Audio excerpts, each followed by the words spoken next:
బుడమేరు ఆక్రమణలు తొలగింపుపై ఇప్పటికే సీఎం చంద్రబాబు నాయుడు ఆదేశాలు ఇచ్చారని పురపాలక పట్టణాభివృద్ధి శాఖ మంత్రి నారాయణ తెలిపారు. మంగళవారం మీడియాతో మాట్లాడుతూ ఎన్నో ఏళ్లుగా ఆక్రమించుకుని ఉన్న వారికి తగు ప్రత్యామ్నాయం చూపించే తొలగిస్తామని తెలిపారు. ఇందుకు మనకున్న చట్ట నిబంధనలు సరిపోకపోతే అవసరమైతే కొత్త చట్టం తెస్తామన్నారు. రేపు ఉదయానికల్లా విజయవాడ నగరంలో ఎలాంటి వరద నీరు లేకుండా చేస్తామన్నారు. ఇంటింటి నష్టం అంచనా ప్రక్రియ అవసరమైతే ఇంకో రోజు పొగడిస్తామని తెలిపారు. పరిసర ప్రాంతాలు కొన్ని గ్రామాల్లో ఇక్కడ వచ్చిన ఫ్లడ్ ఎఫెక్ట్ వల్ల అనేక గ్రామాలు ఈ వరదలో చిక్కోవటం.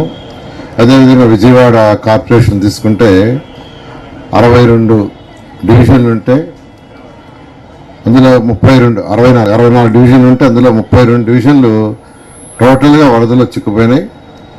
కొన్ని డివిజన్లు అయితే 10 అడుగులు కూడా నీళ్ళు వచ్చినాయి. అంటే ఫస్ట్ ఫ్లోర్ వినిగిపోయింది.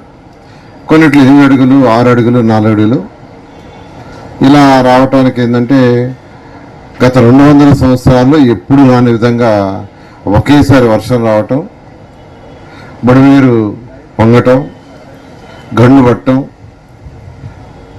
అదేవిధంగా కృష్ణా రివర్ కూడా ఎప్పుడు రాని విధంగా 11.43 లక్షల క్యూసెక్ల వాటర్ రావటం వల్ల ఒక్కసారి నగరం పైన నీరు పొలవటంతో అనేక వార్డులు మునకైనాయి. అయితే ముఖ్యమంత్రి గారు వెంటనే స్పందించి ఆ స్పాట్కి రావటం, చూడటం, వెంటనే సహాయక చర్యలకు అన్ని డిపార్ట్మెంట్ని, అందరు మినిస్టర్లని, ఎమ్మెల్యేలని, అధికారులను అప్రమత్తం చేసి అందరికీ వర్క్ అలాట్ చేశారు.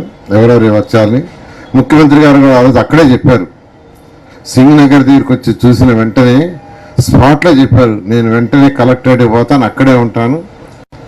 5 రోజులైనా, వారమైనా, 10 రోజులైనా ప్రజలు సాధారణ జీవితం వచ్చిందాక, యాక్చువల్గా జీవనానికి వచ్చిందాక నేను ఇక్కడే ఉంటానని, ఇక్కడే ఉండి ప్రతిరోజు అధికారులకి, మంత్రులకి, అందరికీ దిశానిర్దేశాలు ఇచ్చి వర్క్ చేస్తారు చేయడంతో ఈరోజు ఈ యొక్క నగరంలో మొత్తం 32 డివిజన్లు నీటిలో మునిగితే 26 డివిజన్లు నిన్న క్లియర్ అయిపోయినాయి.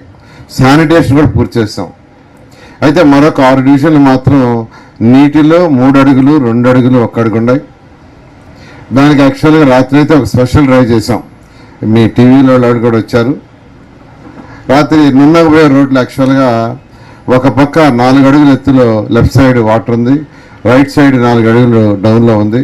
ఆ రోడ్నంతా 7 దగ్గర మొత్తం దాన్ని యాక్చువల్గా రోడ్డు తీసేసి, అంటే ఒక 10 అడుగులు వెడల్పు రోడ్డుని యాక్చువల్గా బ్రేక్ చేసాం. బ్రేక్ చేస్తే వాటర్ పోయింది. ఈ విధంగా ఇప్పుడు కూడా చేస్తూ ఉన్నారు.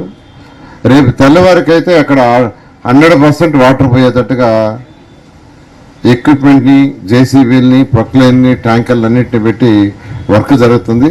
తెల్లవారి 3 దాకా నేను ఉన్నాను, మీరు కూడా ఉన్నారు.